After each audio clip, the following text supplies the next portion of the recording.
ഈ ഒരു പൊടി മതി നമുക്ക് ഷുഗറുകാർക്കും കൊളസ്ട്രോളുകാർക്കും ഒക്കെ കുറയ്ക്കാൻ, അവരുടെ കൊളസ്ട്രോളും ഷുഗറൊക്കെ കുറയ്ക്കാൻ കേട്ടോ.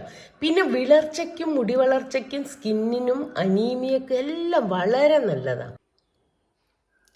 Welcome back to YouTube channel. കറിവേപ്പില നമ്മൾ മുഴുവനോടെ കറിയിലിടുകയാണെങ്കിൽ അതിൻ്റെ കുറേ ഗുണങ്ങളൊക്കെ നമുക്ക് കിട്ടും. പക്ഷേ ചിലരെല്ലാം കറിയിൽ നിന്ന് ആദ്യം കറിവേപ്പില അങ്ങ് എടുത്ത് മാറ്റും. അപ്പം നമുക്ക് അതിൻ്റെ കുറേ ഗുണങ്ങൾ നഷ്ടപ്പെടും.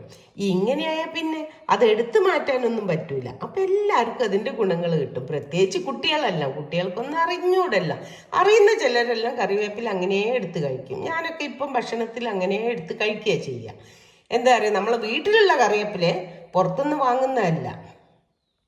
ഇതെല്ലാണ് കറിവേപ്പിലേൻ്റെ ഔഷധ ഗുണങ്ങൾ കേട്ടോ. അപ്പോൾ ബോർഡ് നിങ്ങൾ 1-2 പ്രാവശ്യം വായിക്കണം. ഞാനിതൊരു ഹോസ്പിറ്റലിൽ നിന്ന് ഇതിൻ്റെ ഒരു ക്ലിപ്പ് എടുത്തതാണ് കേട്ടോ. നമുക്കപ്പോൾ നേരെ വീഡിയോയിലേക്ക് പോകാം. എനിക്കിതാ കുറച്ച് കൂടുതൽ കറിവേപ്പില കിട്ടി കേട്ടോ. അപ്പോൾ ഞാൻ അത് എങ്ങനെയാണ് അതിൻ്റെ പച്ചപ്പൊന്നും നഷ്ടപ്പെടാതെ ഉണക്കിയെടുക്കുക നമുക്കൊന്ന് നോക്കാം. അപ്പം ഞാനത് ആദ്യം ഒരു 1-2 പ്രാവശ്യമൊക്കെ നല്ലോണം കഴുകണം കേട്ടോ. എന്തെങ്കിലും പ്രാണികളൊക്കെ ഉണ്ടോ നോക്കാം. പിന്നെ വേനൽക്കാലമൊക്കെ അല്ലേ, പൊടിയൊക്കെ ഉണ്ടോ, നല്ലോണം കഴുകി വെള്ളം ഊറ്റിയെടുക്കണം കേട്ടോ. 2-3 വെള്ളത്തിൽ കഴുകാൻ മറക്കരുത്. പിന്നെ നോക്കണം എന്തെങ്കിലും ചെറിയ കീടങ്ങളൊക്കെ ഉണ്ടോയെന്ന്. അങ്ങനെ ഞാൻ വെള്ളം എല്ലാം വാർത്ത് വേറൊരു പാത്രത്തിൽ വെക്കുകയാണ്, ഇത് വെള്ളം വാർന്നു പോകാൻ കേട്ടോ. കറിവേപ്പിലേൻ്റെ ഗുണങ്ങളെ പറ്റി പറഞ്ഞാൽ തീരില്ല, അത്രയും ഔഷധ ഗുണം. പണ്ടെല്ലാം പറയുക ഒരു പ്രയോഗമുണ്ട്, കറിവേപ്പില പോലെ എടുത്തു കളഞ്ഞു ആവശ്യം കഴിഞ്ഞപ്പം. പക്ഷേ ഇപ്പം അത് പറഞ്ഞാൽ തെറ്റാണ് കേട്ടോ. ഇപ്പം നമ്മൾ ഫുള്ളും കഴിക്കുക വേണ്ടത്. കറിവേപ്പില ഇപ്പം അറിയുന്നവരൊന്നും ഒഴിവാക്കൊന്നുമില്ല കേട്ടോ, അവർ കഴിക്കുകയൊക്കെ ചെയ്യും കേട്ടോ. കറിവേപ്പില ധാരാളം ഔഷധ ഗുണങ്ങളുള്ള ഒരു അത്ഭുത ചെടി തന്നെയാണ് കേട്ടോ. ഇതിൽ vitamin C, iron, antioxidants എല്ലാം ധാരാളം ഉണ്ട് കേട്ടോ. ഇത് നമുക്ക് ഹെയർ ഗ്രോത്തിന്, സ്കിൻ കെയറിന്, അതുപോലെ നമ്മുടെ കണ്ണിൻ്റെ കാഴ്ചയ്ക്കൊക്കെ വളരെ നല്ലതാണ് കേട്ടോ. അപ്പം നമ്മളിത് കറിയിലിട്ട് എടുത്ത് കളയുന്ന ഞാൻ പറഞ്ഞില്ലേ. പക്ഷേ ഇത് പൊടിച്ച് വെച്ചാൽ നമ്മൾ അതിൻ്റെ ഫുള്ള് ഗുണം നമുക്ക് കിട്ടും. അപ്പം നമ്മളിതൊക്കെ കഴുകി ഉണക്കാൻ വെച്ചതാണ് കേട്ടോ. ഇനി നമ്മൾ ഇതിൻ്റെ മേലെയുള്ള വെള്ളമെല്ലാം ഒരു കോട്ടൺ ക്ലോത്ത് വെച്ച് ഇങ്ങനെ ഒപ്പി എടുക്കണം കേട്ടോ മുഴുവനും. എന്നിട്ട് ഫാനിൻ്റെ അടിയിൽ വെച്ച് ഉണക്കിയെടുക്കണം. ഇപ്പം നമ്മൾ വെയിലത്ത് വെച്ച് ഉണക്കുകയാണെങ്കിൽ ഇതിൻ്റെ പച്ചപ്പെല്ലാം നഷ്ടപ്പെടും, കളറൊക്കെ പോയിട്ട് ഇതാവും, ഗുണങ്ങളും കുറച്ചൊക്കെ നഷ്ടപ്പെടും. അപ്പോൾ ഇതുപോലെ നമ്മൾ കോട്ടൺ തുണി കൊണ്ട് ഇങ്ങനെ നല്ലപോലെ ഒപ്പി എടുക്കുക കേട്ടോ. അതിൻ്റെ ജലാംശം മുഴുവൻ പോക്കുക. എന്നിട്ട് ഫാനിൻ്റെ അടിയിൽ വെച്ചാൽ നല്ലോണം കാറ്റ് കൊണ്ട് ഉണങ്ങി കിട്ടും. ഇപ്പോൾ ഇതാ ഞാൻ കുറച്ച് നേരം നല്ലോണം കാറ്റ് കൊള്ളിച്ചതാണ് കേട്ടോ. ഇപ്പോൾ ഇലകളൊക്കെ ഇതാ വെള്ളമൊക്കെ വറ്റി ഉണങ്ങിയിട്ടുണ്ട്. അതിൻ്റെ പുറമേയുള്ള ജലാംശം തീരെ ഇല്ല കേട്ടോ. ജലാംശം ഉണ്ടായാൽ ഇത് നമ്മൾ വെച്ചാൽ കരിഞ്ഞു പോകും, കറുപ്പ് നിറയിക്കും. അപ്പോൾ ഇതിൻ്റെ കളർ നഷ്ടപ്പെടാതെ ഇതാ ഞാനിപ്പോൾ ഒരു ബൗളിലേക്ക് ആക്കുക. ഒരു പാത്രത്തിൽ ഇതുപോലെ കുറച്ച് ഗ്യാപ്പൊക്കെ ഉള്ളതാണ്, വായുസഞ്ചാരമൊക്കെ ഉള്ളതാണ്. ഇതിലാക്കിയിട്ട് നമുക്കിനി ഇതെന്ത് ചെയ്യണം എന്നറിയാം, നമ്മുടെ ഫ്രിഡ്ജിൽ വെക്കണം. നല്ലോണം പ്രസ് ചെയ്യാതെ വെക്കണം കേട്ടോ. ഇങ്ങനെ ലൂസാക്കിയിട്ട് ഫ്രിഡ്ജിൻ്റെ ഉള്ളിൽ വെക്കാം കേട്ടോ. ഇനി ഒരാഴ്ച കഴിഞ്ഞിട്ട് നമുക്കൊന്ന് നോക്കാം കേട്ടോ. ഇപ്പോൾ ഇതാ ഒരാഴ്ച കഴിഞ്ഞു. ഞാനൊന്ന് ഫ്രിഡ്ജ് തുറന്ന് അത് എടുക്കുകയാണ് കേട്ടോ. ഞാൻ അടിയിൽ പച്ചക്കറിയൊക്കെ വെക്കുന്ന അവിടേക്ക് മാറ്റി വെച്ചിട്ടുണ്ട് കേട്ടോ. എന്നിട്ട് നോക്ക്, ഇത് ഇപ്പം നല്ലോണം ഉണങ്ങിയിട്ടുണ്ട്. പക്ഷെ ഇത് കരിഞ്ഞു പോയിട്ടില്ല കേട്ടോ. അങ്ങനെ നിറമൊന്നും പോയിട്ടില്ല, നല്ല പച്ചപ്പുണ്ട് കേട്ടോ.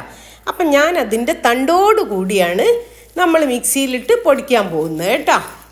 ഇതാ ഈ കട്ടിയുള്ള തണ്ട് വേണ്ട കേട്ടോ, അത് നമുക്ക് ഒഴിവാക്കാം. പിന്നെ അല്ലാണ്ട് അതിൻ്റെ ചെറിയ ഇലേൻ്റെ മേലുള്ള അതുണ്ടല്ലോ, ഇല നിൽക്കുന്ന ആ തണ്ട് ചെറുത്, അതെല്ലാം മിക്സീൻ്റെ ജാറിലിട്ട് കൊടുക്കുക കേട്ടോ. അങ്ങനെ ഇതെല്ലാം മിക്സീൻ്റെ ജാറിലിട്ട് നല്ല പോലെ ഒന്ന് ഫൈനായിട്ട് പൊടിച്ചെടുക്കണം കേട്ടോ. ആദ്യം നമ്മൾ കുറേശ്ശെ ഇട്ടിട്ട് ഒന്ന് ക്രഷ് ചെയ്ത് പൊടിക്കുക കേട്ടോ, ഒന്ന് ഒതുങ്ങി കിട്ടണ്ടേ. പിന്നെ അത് കഴിഞ്ഞിട്ട് നമുക്ക് വീണ്ടും പൊടിച്ചെടുക്കാം കേട്ടോ.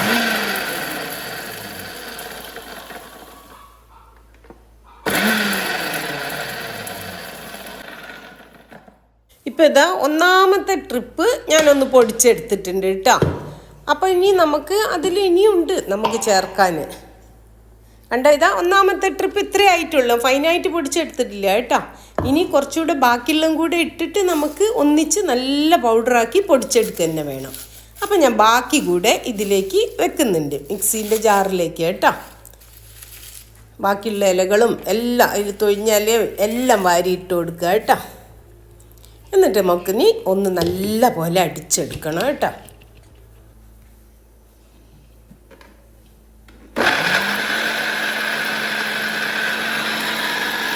നല്ല പൗഡറായി വരുന്നുണ്ട് കേട്ടോ. നല്ലോണം പൊടി, അതിൻ്റെ തണ്ടെല്ലാം നമ്മൾ ഒഴിവാക്കേണ്ട ആവശ്യമൊന്നുമില്ല. അതിലെല്ലാം നല്ല ഗുണങ്ങളുണ്ട് കേട്ടോ. ഇനിയിപ്പോൾ നമുക്ക് ഇതൊന്ന് തരിച്ചെടുക്കാം കേട്ടോ.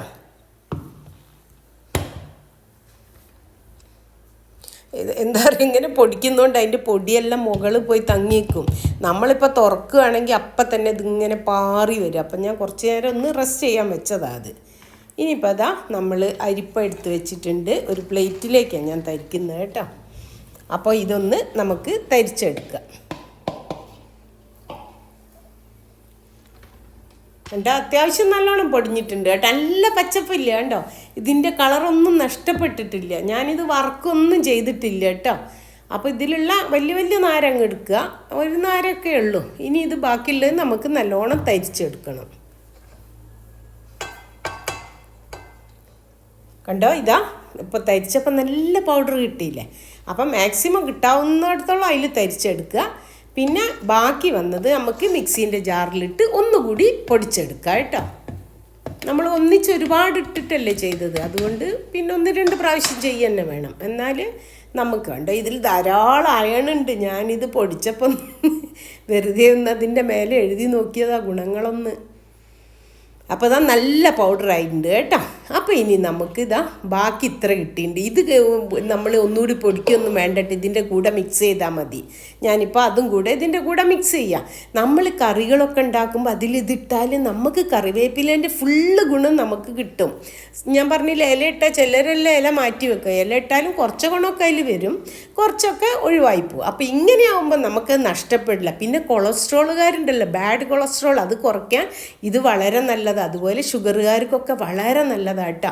അപ്പം നമ്മൾ ഇനി ഇത് ഒരു എയർ ടൈറ്റ് കണ്ടെയ്നറിലാക്കി വെക്കുക കേട്ടോ. ഫ്രിഡ്ജിലൊന്നും വെക്കണം എന്നൊന്നുമില്ല കേട്ടോ, കാരണം ഇതിൽ ജലാംശം ഇല്ല. അപ്പം നമ്മൾ കറികൾ ഉണ്ടാക്കുമ്പോൾ നമുക്ക് അതിൽ കുറേശ്ശെ ഇട്ട് കൊടുക്കുക കേട്ടോ. അപ്പം ഞാനിതൊരു ജാറിലാക്കട്ടെ. ഇനി ഗ്ലാസ് ജാറിലാണ് ആക്കുന്നത് കേട്ടോ. നമ്മൾ ചില്ല് ഭരണി എന്നൊക്കെ പറയില്ലേ, അങ്ങനെ. അല്ലെങ്കിൽ പ്ലാസ്റ്റിക്കിലാക്കരുത്, അതിൻ്റെ ഗുണവും മണമൊക്കെ ഒന്ന് നഷ്ടപ്പെടാൻ സാധ്യതയുണ്ട്. അപ്പോൾ ഇതെല്ലാം ബോട്ടിലാക്കി വെക്കട്ടെ. അപ്പോൾ നിങ്ങൾക്ക് ഇതൊക്കെ ഇഷ്ടപ്പെടുകയാണെങ്കിൽ ഒന്ന് ചാനൽ സപ്പോർട്ട് ചെയ്യണേ. ആ ലൈക്ക് ബട്ടൺ അമർത്താൻ മറക്കരുത്. Thank you for watching.